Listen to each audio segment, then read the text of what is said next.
અમારો મુખ્ય હેતુ એ છે કે જે આગામી સંમેલન છે એ વર્તમાન સમયમાં બ્રહ્મ સમાજની સામાજિક અને રાજકીય અવગણનાનો મુદ્દો ખાસ છે।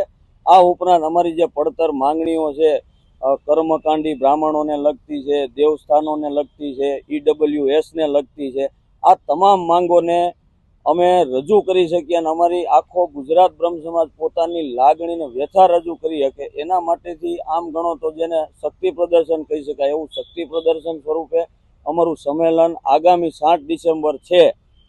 ત્યારે આજે રાજકોટ બ્રહ્મ સમાજના જે લગભગ 31 જેવા તળગોળ અમારા રાજકોટ બ્રહ્મ સમાજમાં છે, તો આપ જોઈ શકો છો મોટા ભાગના તળગોળો અમારી સાથે છે। ઉપરાંત સૌરાષ્ટ્ર કચ્છ બ્રહ્મ સમાજ વિવિધ સંસ્થાઓ સાથે પણ અમે સંકલન કરી રહ્યા છીએ અને ખૂબ બહોળી સંખ્યામાં બ્રહ્મ સમાજ 254 તાલુકા અને 34 જિલ્લામાંથી બ્રહ્મ સમાજના પ્રતિનિધિઓ હાજર રહેવાના।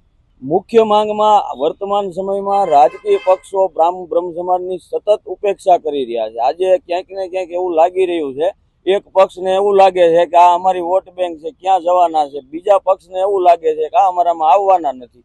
એમાં બ્રહ્મ સમાજનું ધીમે ધીમે પ્રતિનિધિત્વ ઘટી રહ્યું છે, ત્યારે મતદારોના રૂપમાં બ્રાહ્મણો સંગઠિત થાય આ મુખ્ય ઉદ્દેશ્ય છે। અમે મુખ્યત્વે અમારી એક માંગ એ પણ છે, કદાચ તમને ન ખબર હોય તો પ્રેસના માધ્યમથી કહી દઉં કે આખા ગુજરાત બ્રહ્મ સમાજને આજે એવી લાગણી છે કે અમારું રાજકીય પ્રતિનિધિત્વ નથી।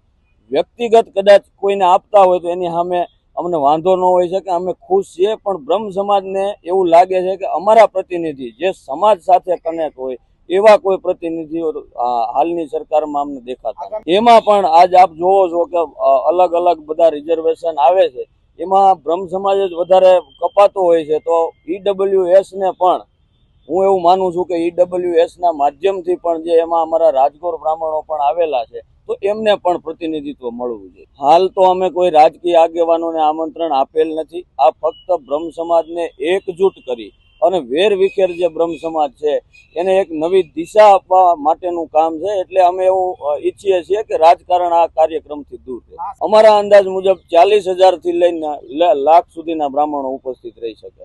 હું રીટાબેન લખણી ભટ્ટ કનોજિયા બ્રહ્મ સમાજની પ્રમુખ છું।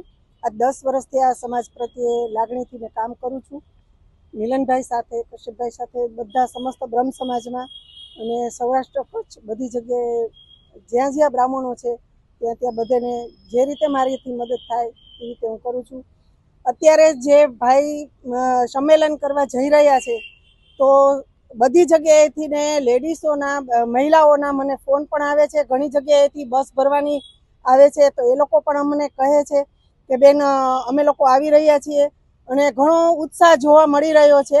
અને ભાઈ જે કામ કરે છે એ ખરેખર પ્રેરણાને લાયક છે અને સરાહનીય છે અને એમાં અમે દરેક મહિલાઓ પણ સામેલ છીએ। એટલે બધી જગ્યાએથી મહિલાઓનો પણ એટલો જ સરસ પ્રતિસાદ મળી રહ્યો છે મને। હા, ઘણી જગ્યાએ હતા, મહિલાઓ પણ હતા અને બ્રહ્મ સમાજના લોકો પણ હતા, પણ ત્યાંથી ને એ લોકોને હટાવી દેવામાં આવે છે। એટલે અવગણના તો થઈ રહી છે, એ સત્ય હકીકત છે।